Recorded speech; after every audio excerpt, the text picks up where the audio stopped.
Hello, hi guys! Magandang hapon sa inyong lahat. This is Chirigas from As a Great Channel, a faith eater, also a Tarot reader. So ngayong hapon na to, tingnan natin yung sabihin sa iyo ng ating mga gabay. So this is random gabay for the sign of Gemini. So Gemini, welcome to my channel. Ano kayong messages, advices sa iyo ng ating angel spirit, ating masasagot for today's video? Kanino kayang energy or kaganapan sa buhay ng mga Gemini ang ating mahagilap? So guys, this reading is a reading lamang nila at makaka-resonate. Kunin lamang po ang makaka-relate sa inyo. And comment down below kung kaninong energy ang ating nasagap. And of course, don't forget to like and subscribe my channel. And hit notification bell for more videos update. Maraming salamat po sa mga walang sawang pag-suporta sa aking channel, lalong-lalo na ang hindi nag-i-skip ng ads, naway pagpalain kayo ng Diyos at may kapal, siksik liglig nag-uumapaw na biyayang manang balik sa inyo. So let's see guys, Gemini, anong kaya kaganapan sa buhay mo ang ating makakagilap? So let's see and watch this. Ano kaya kaganapan sa buhay ng mga Gemini ang ating makakagilap? So guys, let's see and watch this. Angels, please give information pa. Okay, there's a Three of Swords. Now in reverse, something recovery from the pain. So, maaaring maka-recover ka na sa mga sakit, sa mga pinagdaanan at sakripisyo noon ay yung naranasan. Let's see, guys. And there's a two-girl partnership na makaka-recover ka na, no, about sa love life, no, dahil ginausing ka, iniwang ka, pinaglaruan ka, taray, mapanakit. And this is something guys with the Ten of Wands, no? Maaring matapos na yung bigat, no? At yung mga naranasan mong sakripisyo or obligasyon or responsibilidad. Maaring matapos na yan. And there's a page of intuition, no? Makikinig ka by your intuition. Makikinig ka sa gut feeling mo, even your inner voice. Napatalasin ang iyong kaisipan dito na makita mo lahat ng kahulugan at nilalaman ng iyong isipan at ng iyong damdamin. And this something the Five of Wands represents something a complication, no? Mayroon talaga nagbibigay komplikasyon dito. Let's see. I-clarify natin. Let's see additional messages. And there's something that's our moment, no? There's a major changes, guys, no? Malaking pagbabago na magaganap sa buhay mo na magdadala sa iyo ng pagbabago with chaos, na may mga bagay na masisira, may mga bagay na maaring mawala, no? Let's see. What is the Three of Swords in reverse? Represent what? Represent with the Seven of Swords. No? Nagkaroon ng cheating, lying talaga, guys, no? Pero at least, yung ito panloloko sa'yo, pagtatrader sa'yo, at least nalaman mo na kung saan talaga nang gagaling, no? Kung bakit ginawa sa'yo ito. No? Hindi na siya tumagal pa. What is the Two of Cups? Represent with a confusion. No, gusto niya lang guluhin yung buhay mo. No, yung sitwasyon mo. No, maaring naguguluhan ka sa ngayon. Ganun talaga. No, what is the Ten of Wands? Represent with a Page of Wands by good news. May magandang balita pa dito, no?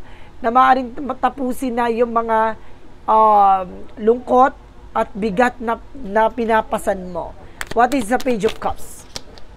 Represent with a judgment, a wake-up call, na parang pinapaalalahan na you need to pay attention, na sa iyong mga gabay, na binibigyan ka ng paalala na makailangan mong tutukan ng iyong sarili. No, kailangan mo magpahinga, kailangan mong mag-umpisa ulit ng panibagong eksena. And there's a Five of Wands, the represent with the Six of Pentacles. No, there's something giving, receiving something by the universe, no? Ibig sabihin dito, may mga bagay lang na nagbigay komplikasyon, may mga bagay na parang sumira sa iyong buhay, reputasyon, maaaring magkakaroon ka ng balanse dito, no? Kumbaga, gamitin mong motivation yan para hindi na maulit yung mga ganong nangyari sa nakaraan mo. And there's a Six of Pentacles na magtutuloy-tuloy yung magagandang kapalaran sa'yo. Maging balanse ka, guys. Emotional, physical, and mental. So, let's see what is the Tower moment. Let's see what is the Tower moment. Reverse with a Page of Pentacles investment. Invest wisely. No? Matuto ka on how to manage yourself, your life, at the same time, your time. No? Kailangan buuin mo yung sarili mo ng maraming plano at maraming mga idea, no? Ibig sabihin dito, tutukan mo yung sarili mo sa mas makabuluhang bagay. No? Kumbaga may mga part dyan na sira, i-let go mo yan. Now, just move on. Let's see what is the Three of Swords in reversal ko sa Seven of Swords. Represent what? Represent with the Nine of Cups. There's something I know for guys, no? There's something proposal, engagement. Ito nga, di ba? Nagkaroon na kayo ng engagement or proposal, but definitely, guys, iniwang kanya sa ere. Bakit kaya? No? Biglang nagbago. What is the Two of Cups and the Seven of Cups? And there's something, the Wheel of Fortune. Ganun talaga. Nasa kapalaran mo yan. No? Nakatakda talagang maganap yan dahil may tao talaga na para sa'yo talaga. And this is something, the Devil card. No? Meron ditong nagbigay ng pabigat at magbigay talaga pasakit sa'yo. Ibig sabihin dito, kaya ka iniwan ng tao na to dahil may ginawa sa person mo. No?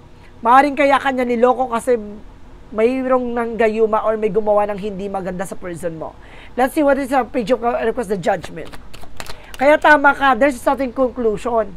No, mayroong pinapaalalahanan ka dito na you need to pay attention sa visions mo, intuition, and inner voice mo. Ibig sabihin dito, binibigyan ka ng paalala ng ating gabay na makinig ka sa conclusion mo, sa hinala mo. And this is something the Hermit card. See, spiritual enlightenment. Na may mga bagay na magliliwanag about sa spirituality na may involve talaga ang gayuma sa relasyon mo. Let's see what is the Five of Wands and the Six of Pentacles.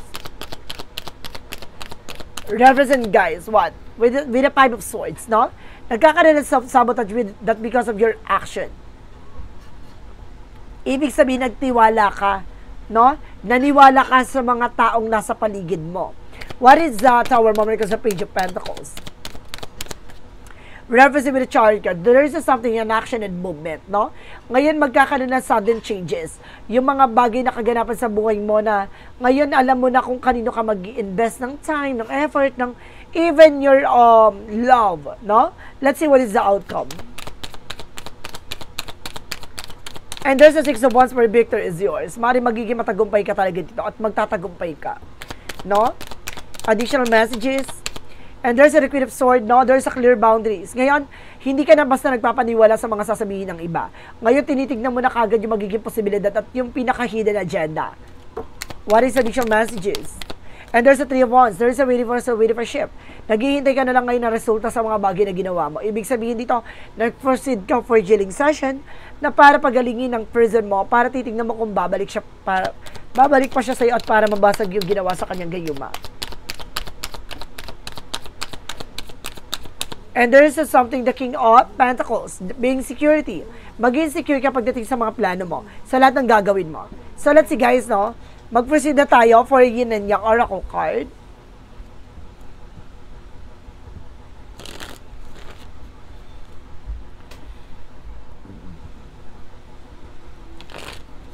For Yin and Yang Oracle card represent what?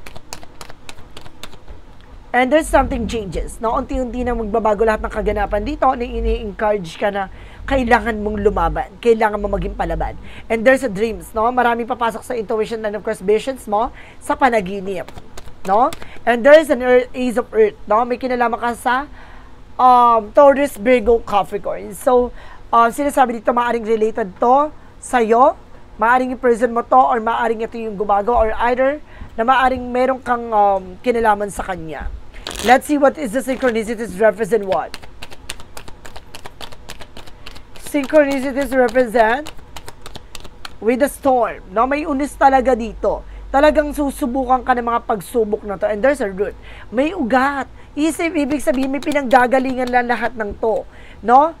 Ibig sabihin, may mga sign dito na kailangan mo mag-pay attention kung saan nanggagaling, bakit nangyayari itong kaguluhan sa buhay mo. And there's a gratitude, just being thankful sa lahat na nangyayari sa buhay mo ngayon. What is the magical fairy messages represent what? Magical fairy messages represent business venture. No? Magkakaroon ka ng panibagong opportunities, no? Business ideas. And this is something with guys with a vegetarian. So some of you, kailangan nyo ng fruit and, kailangan nyo ng more and veggies dito, no? Umiwas ka muna sa mga meat. And just being yourself. Kailangan maging totoo ka sa sarili mo dito, no? Iwasan mo magpanggap. What is the Romance Angel represent for Mystic Love Oracle deck? and not committal, independent, no? Pagdating sa buhay mo, napaka-independent mo. Or sinasabi na kailangan mong tumayo sa sarili mong mga paa. And there's a third party. Oh my God, meron talaga third party interference, no? Talaga may kinalaman with the third party. And there's an ex-lover, old spark. Ibig sabihin talaga, there's a something past person coming back. Totoo ba? So let's see. Ika-clarify natin with the clarification with the love situation. Ito na. Ito na ang bago nating barahan na magpapatunay with a random message and gabay. So let's see. Paano natin bubulabugin at babaguhin, no? Ang bagong mukha ng mga baraha. Ito na. And this is something, guys, with a wishful thinking, no? Some of you, having lofty ideals lead to a letdown.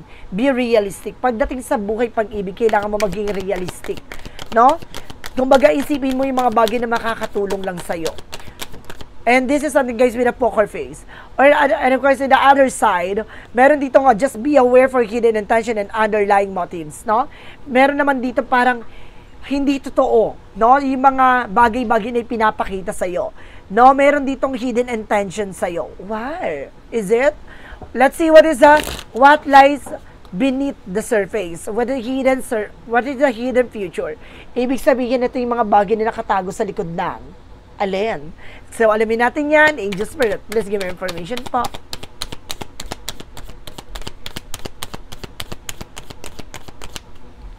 Kick to the curb, no? May bagay dito na parang unti-unti dito nga pinapakita, no? Kung ano ba yung mga bagay na kailangan mo malaman, no? And there's a game over, no? Tinatapos na. No, parang sinasabi dito na tatapusin na lahat ng kahibangan, lahat ng mga bagay dito na hindi mo palubos na unawaan. No? Ibig sabihin dito, ipapakita sa iyo na nagtutulong-tulong, no? Ang ating gabay na ipakita at ibahagi sa iyo yung mga bagay na dapat mong malaman. Let's see what is the path of the light. Ano ibig sabihin nito? Let's see what is the additional messages. Ano ibabahagi naman ng path of the light na magsisilbing liwanag, no? Sa iyong eksena. And there's a harmony. Wow. Let's see one more card, please. And there's a kind-hearted. No, sinasabi dito, guys, I open to the truth that I am the image of God. That within me lies the power to bring light into the life. I transform all darkness within into light. By releasing complaints, anger, and hatred, I invite harmony into my being, embracing peace and balance every moment. So, kumbaga, inalis mo na yung mga lungkot at yung mga pighati at galit sa puso mo, no? Na binigyan mong liwanag lahat ng bagay-bagay. And this is something kind-hearted. I navigate life difficulties with a positive mindset. By consciously showing kindness, I spread warmth and understanding to those around me, creating a ripple of compassion. So see, napakabuti ng puso mo dito. No? Napaka-positibo mo sa lahat ng eksena.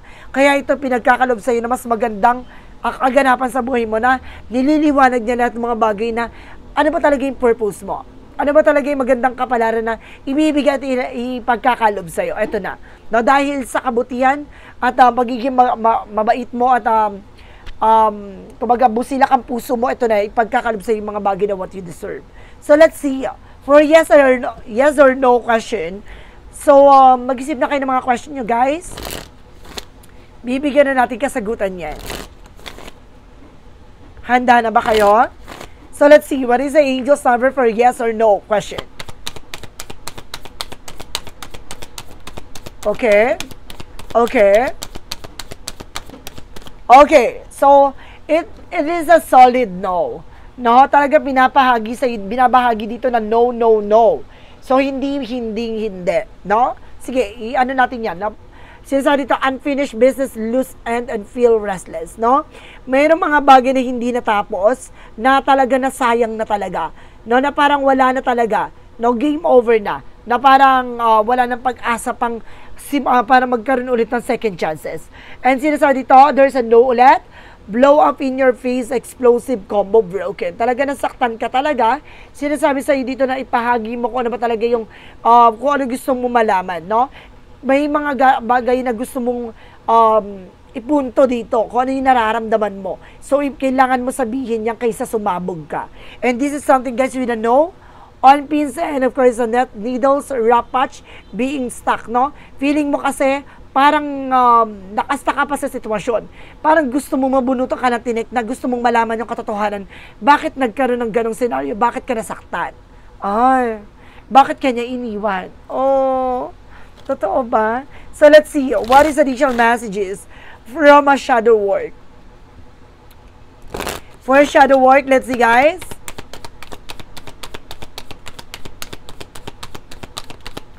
And this is something guys with a ride the storm. So see, ibig sabihin, this is something purified, refined, and purged, no?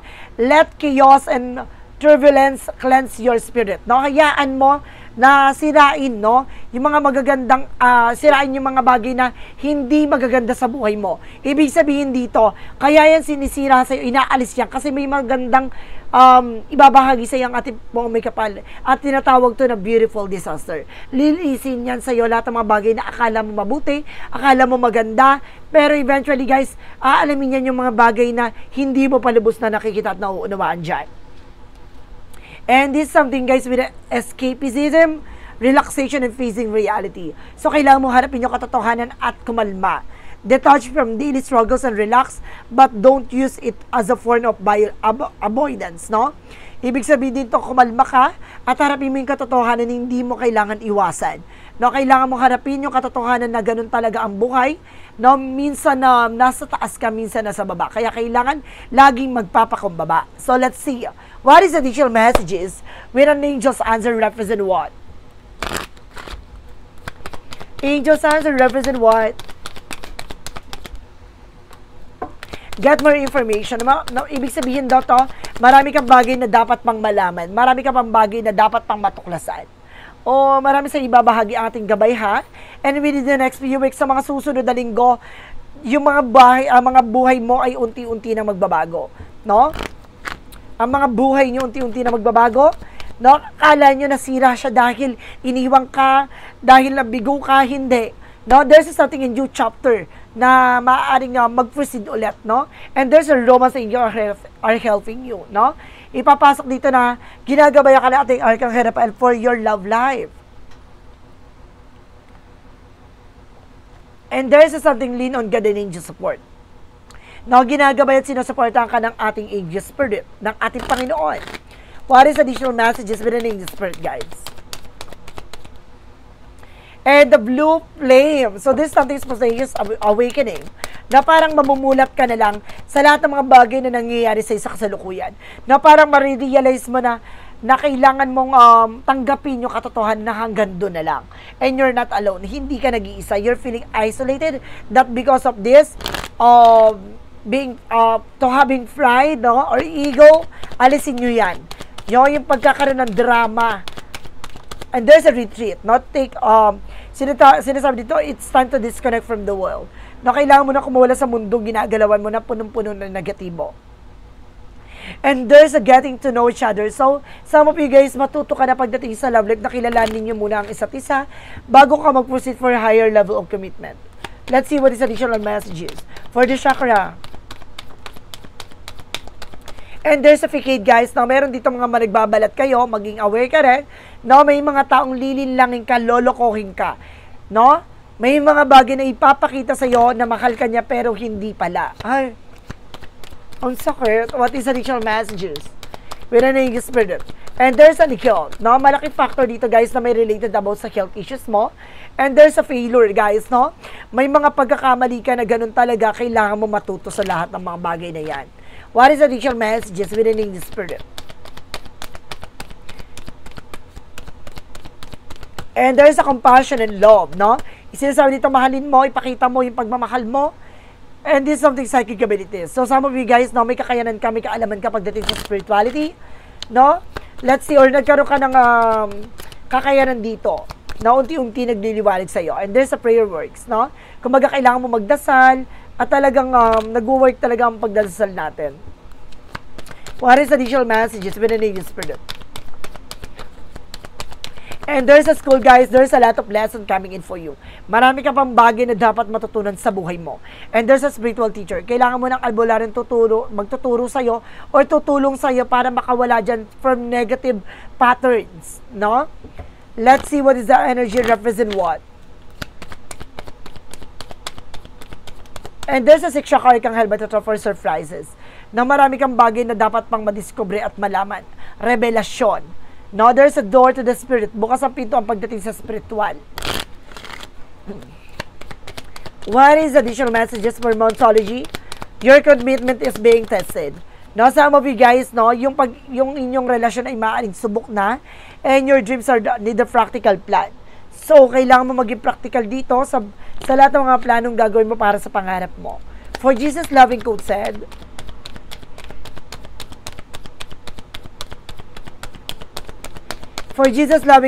what things soever you desire, when you pray, believe in that you receive them and you shall have them. Lahat daw ng mga bagay na inaasa mo, na pinapangarap mo, pag pinagdasal mo, ipagkakaloob at matatanggap mo yan ayon sa kalooban ng Diyos. No? So, magdasal lang palagi, ha?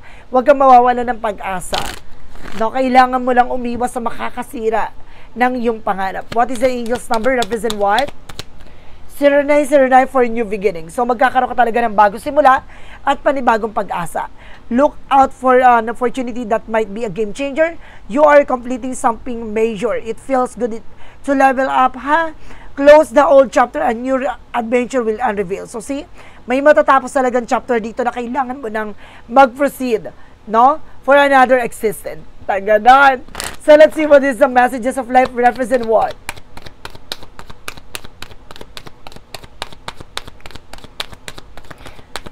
Messages of life represent trusting. No? Kailangan mo magtiwala sa sarili mo, sa ating Panginoon, sa ating mga gabay. Today, I trust in God no matter what happened as my day unfold. I will remember to remain in harmony. I will keep my focus on what God loves for me. In this way, I will minimize drama and increase my inner spiritual strength. So, magtiwala ka. Dito yung sinasabi ko kanina na lahat ng mga bagay-bagay na nangyayari sa may kahulugan. So, iwasan mong magdrama, iwasan mong maglungkot-lungkutan, iwasan mong mag-emote-emote, no? Tanggapin mo ang katotohanan na minsan kang nabigo, pero handa kang matuto. So, guys, this is a random message, a random gabay for the sign of Gemini. So, Gemini, maraming salamat for this wonderful reading. So, once again, this reading is a journey namang hindi lahat makaka-resonate. Kung hindi lamang po makaka-relate sa inyo. And comment down below kung kaninong energy ang ating nasagap. And of course, don't forget to like and subscribe my channel. And hit the notification bell for more videos updated. Maraming salamat po. Sa mga walang sa pag-support sa aking channel, lalo-lalo na ang hindi nag-skip ng ads, sabay pagpalain kayo ng Diyos at may kapalisiksik liglig na gumapo na biyayang manang balik sa inyo. Maraming salamat and see you in the next video. Bye-bye and babush!